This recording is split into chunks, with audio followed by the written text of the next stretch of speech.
Hello and welcome to the Privacy Corner. I'm Robert Bateman. I'm a privacy writer, commentator, or privacy evangelist, as some clients like to know me.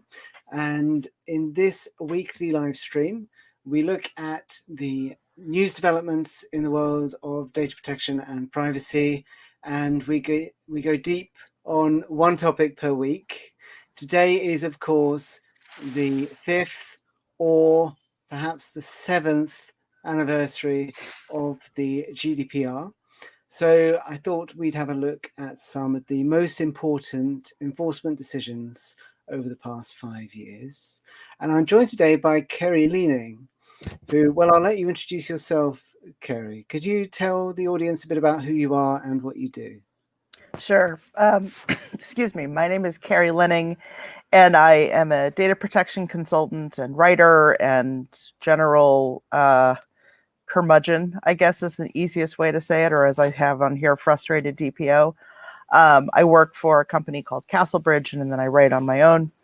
And most of the things that I tend to think about are some of the special challenges that laws like the GDPR and related things will have in practice, because I tend to think from both a legal and a technical background. I came from both worlds, so that's usually how my brain is working at any given time. Great. Well, thanks so much for joining me, Kerry. And of course, normally I'm joined by Vaibhav Robert, who is the CEO of Privado AI. So a quick plug for Privado. It's a privacy code scanning product. I'll talk a bit more about that in the outro, but V can't be here today, so Kerry has kindly decided to join me instead. So news-wise, there's one very big item this week about Meta, a frequent flyer in conversations around GDPR violations.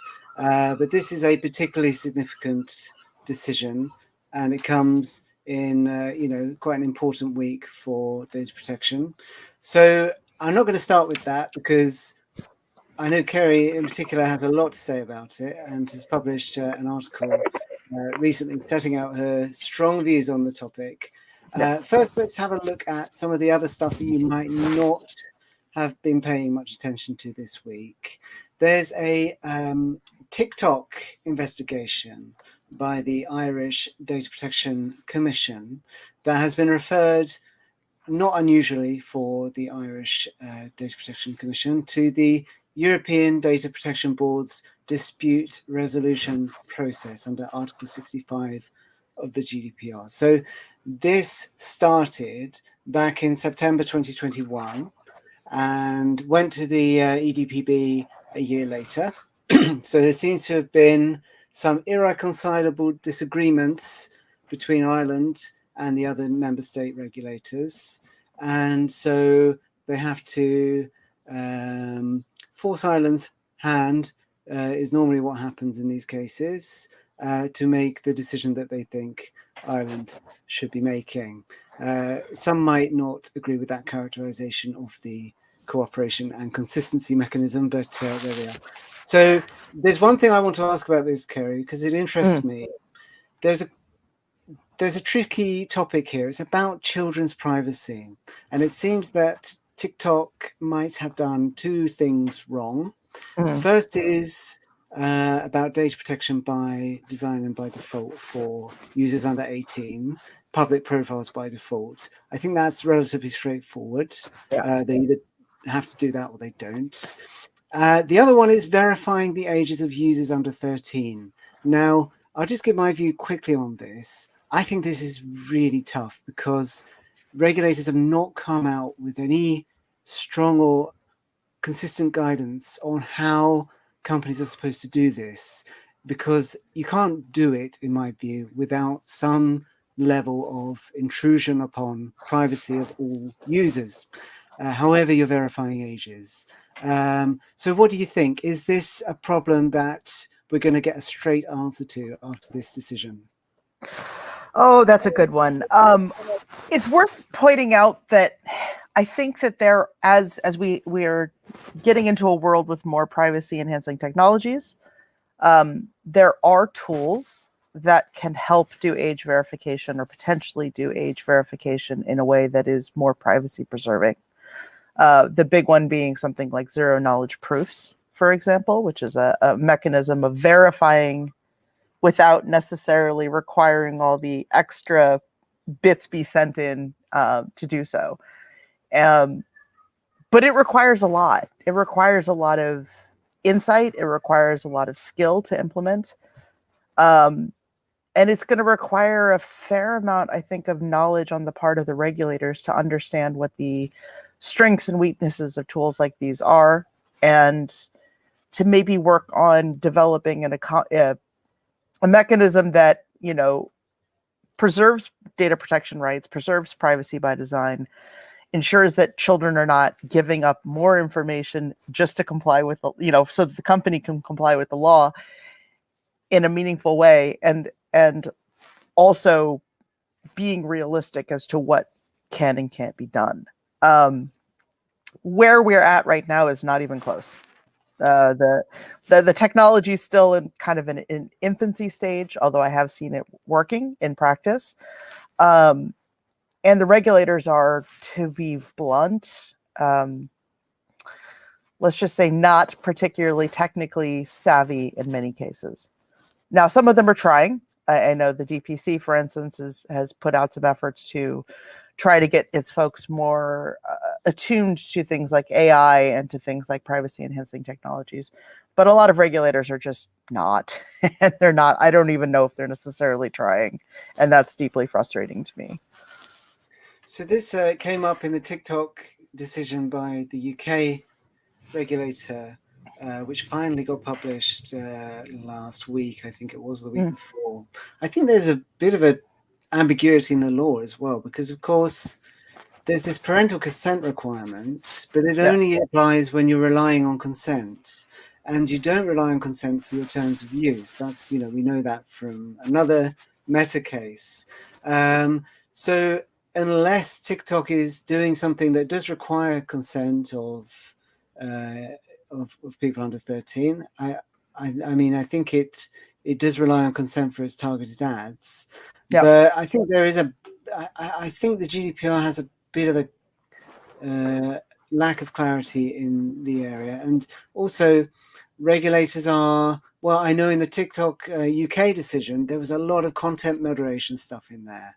I think the lines are a little bit blurred between data protection and child safety, which is a broader issue that privacy and data protection are only one part of. So anyway, that's, we'll see what happens with that one. I don't expect any straight answers, to be honest, on age verification.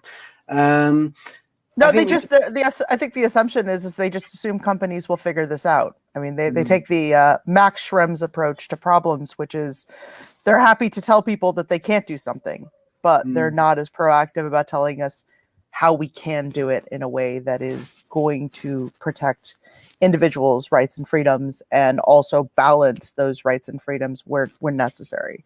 Like the CSAM, the proposals, the chat control things, and the ICO's version of that, proposing against going to targetedly scan encrypted chats, is a prime example where they're just not, where regulators and legislators aren't thinking about these conflicting narratives, these conflicting obligations.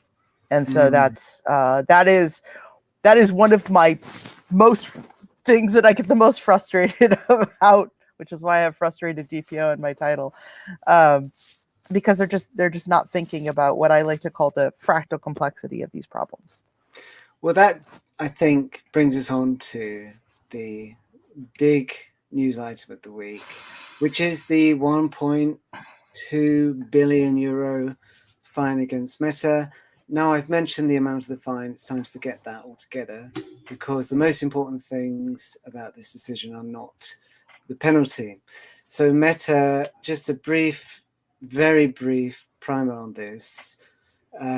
This is the Schrems 2 decision, ultimately, the latest stage. So the Irish Data Protection Commission has reluctantly required Meta to stop transferring EU users' Facebook data from the EU to the US because they have not found a way to do that without violating the data transfer rules. So there's a risk that EU users' data will be accessed by US law enforcement authorities. Now, the strict rules under Chapter 5 of the GDPR mean that Meta has arguably not got very much chance of complying with that part of the law. So there's two things Meta has to do: stop the transfers and stop, I can't remember the wording, the unlawful storage or the storage of data unlawfully transferred. So the transfers have to stop within 5 months, and the unlawful storage has to stop within 6 months. So this is one of those areas, like you say, where the regulators have kind of just said, bring your processing operations within GDPR compliance, and haven't really identified any handy tips for how to do that. So there's so much to talk about with this one.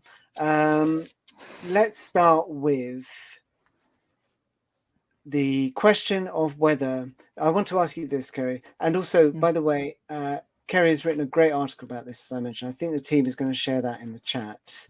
Welcome to the Splinternet, it is called. So do you think it's possible for Meta to comply with, let's just focus on part 1 of the order, stopping the transfers? What are the challenges there, and are they surmountable? I mean, yeah, they can absolutely stop the transfers. It just means that Meta won't exist in Europe anymore. Or let's put it this way: within 5 months, which is what they have, Meta will just have to walk from the European market entirely. Now, maybe over the next year, maybe 2 years, we can figure out a mechanism where Meta basically creates a ATIM. I like to use the backwards version of each company name when I'm talking about like a separate third party entity. So the problem with where things are right now is that Meta Ireland is a subsidiary of Meta in America. And so that means, as far as the US is concerned, that everything is fair game. And even if Meta weren't transferring information, the US can still compel Meta Inc. to turn over information from Meta Ireland. This is based on a decision that was issued, legislation that was passed after Microsoft challenged such a thing in early in 2018. And so understanding that means that there is no effective mechanism right now for Meta to continue to operate in Europe. But they can walk. That's totally a thing. They could comply with that part of the order. It just will be painful for everybody. And even more painful will be all of the loss of data subjects that have had their lives and, businesses and communications and everything else using Meta products. So that's so on the first part of the order, what we're calling the first part is to stop the transfers. I guess there are two arms to that problem. There's the organizational problem. Can Meta Ireland divorce itself from its parent company to a sufficient extent that it's no longer under the scope of the Cloud Act and so on? I know people who think that is possible. I don't think there's any evidence either way. And the law is actually not terribly clear, and the DOJ's guidance on it doesn't help that much. So I think that will just be tested eventually, and we'll see. We need a company that has the corporate structure, where the European wing is far enough away from the US wing as it can get, and we'll see if the order needs to be complied with. Then there's the kind of technical question. Can Meta actually isolate EU users' data in Europe? And you made a good point about this the other day. What if a European Facebook user wants to join a group with Americans in it or buy a product from an American Facebook vendor? Is that possible with some sort of siloed European data centers without conducting a transfer? Nope, it's absolutely not. And it doesn't even matter. We'll skip over the lovely fractal complexity of having to do like joint controllership arrangements and things like that, and the contractual aspects. Just the very basic, most technical level. There is no way, if I am communicating with, say, my mother, who's in the United States on Facebook, for her to see the information in America without that data being transferred to America. It's not a thing. That doesn't exist. That's not how the internet works. And so pretending that that's a possibility is, and there are some folks in our circles that do, is naive. And so we just need to understand that at the most basic level. In fact, but it's not just those messages. It's everything.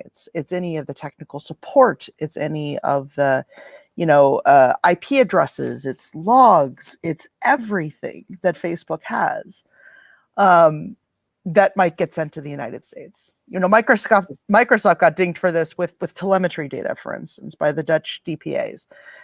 And it's like, if you look at it, the way interconnections and the internet work, stuff gets shared all the time across many different hops, many different computers, many different networks. All of that goes away with this in order to actually comply. So there will be no more communication between me and my mom on Facebook, or between anyone. I mean, there's just so many. Every time I turn a corner on this problem, there's a whole new sort of hole to fall down. But could it be that there's a way to carve out certain transfers under the derogations, for example, under the GDPR? Or could it be that some of these, what we're calling transfers, are actually direct collection of data by Facebook, not Facebook Ireland as one controller transferring data to Facebook Inc. I should be saying Meta, but another controller. So what do you think about that? I mean, is it possible to avoid a transfer in GDPR terms, even if data is technically going across the Atlantic?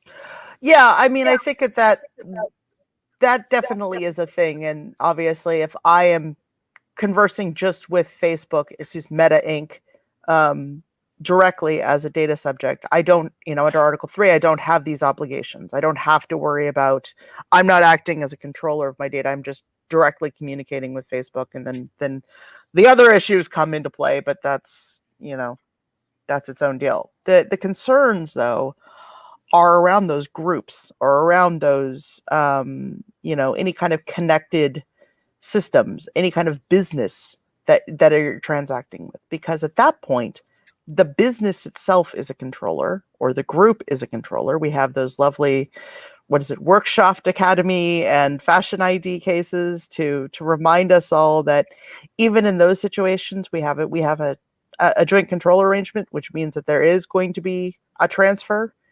And so I still think that the order to stop processing, you can have a Facebook Ireland that exists, or a Facebook Europe that exists and only works for users in Europe and only communicates with users in Europe, but you can't have a shared system anymore.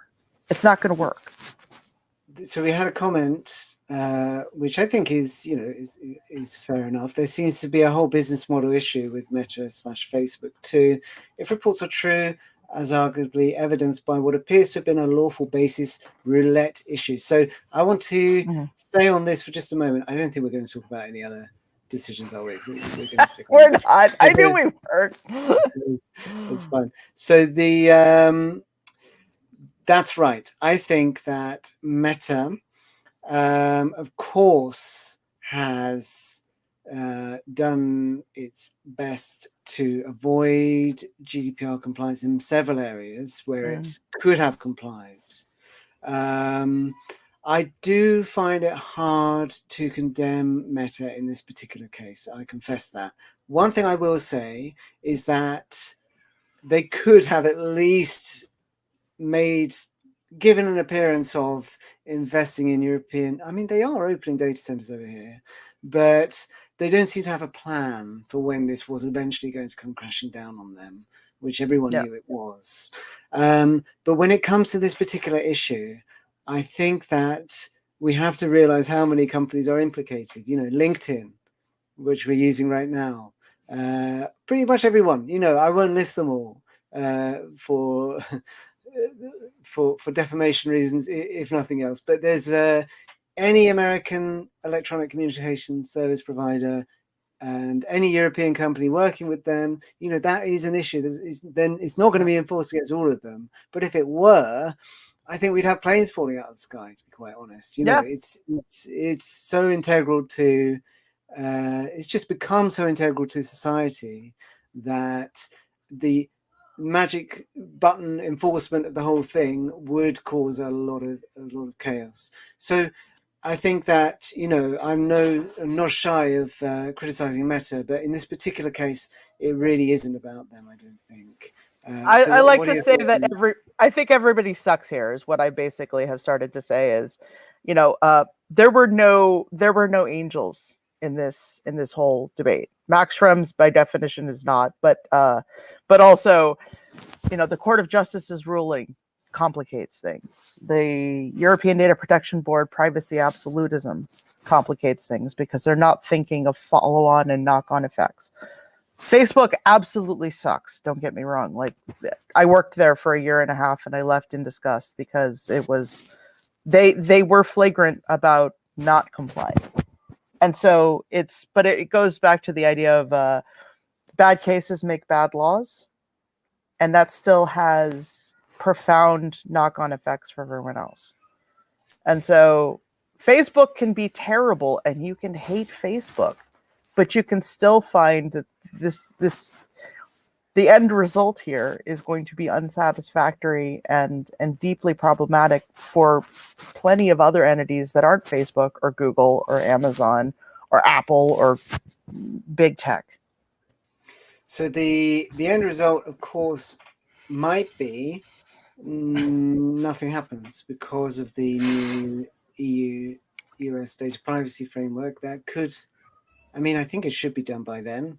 I think there's a lot of, I saw someone describe it as the game of who's got the most leverage with these decisions. And maybe there is an element of diplomatic pressure at play here, because the deal between the US and the EU is not done just yet. But if this new privacy shield comes into force before the 5-month deadline, then that particular part of the problem, I guess, will be solved. However, I do have a question about this that I haven't figured out the answer yet. What happens to that second part of the order? Stop storing data.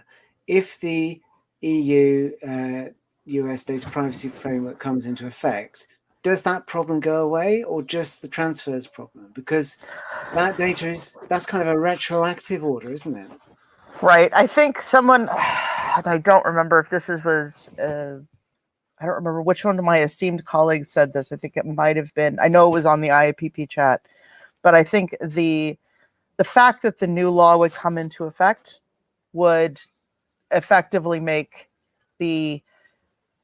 would disapply the judgment, because this is just practical purposes, right? Because technically speaking, you know, it's illegal right now, but so is everyone else's transfers, really, not just Facebook's. And if we have decided that the US is adequate, penalizing a company to comply with the law after the law itself has been amended or changed would be, or the rules have been amended and changed, would just be, I think, even more unfair than most regulators would be comfortable with. So I think Facebook would probably get a pass there. So it sounds like there's some specific legal doctrine they're invoking there. Yeah. It is a philosophically speaking that is slightly difficult because the law will change, but that won't disapply the law that was in place at the time. Yeah. I have a feeling. I have a feeling there's going to be a little bit of blind monkey syndrome, because I think that would just be. I just can't even imagine the regulators being that mercurial. Maybe they would, but I don't even think they would. I want to have some sort of I like to have some sort of practical takeaway from these sessions. And I think there is one here for me.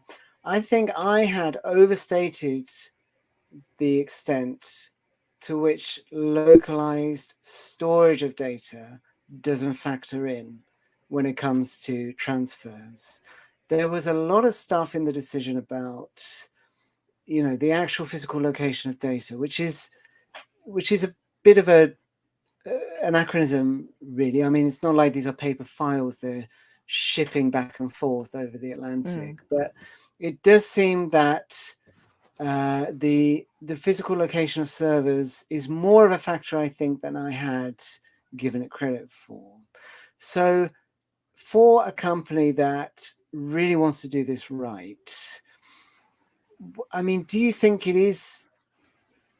I mean, we've got the technical measures that can apply in some cases, mostly sort of cold storage of data, I guess, where it's sort of encrypted and third-party key access. But what do you think about this idea of local storage as a potential solution to the transfer problem?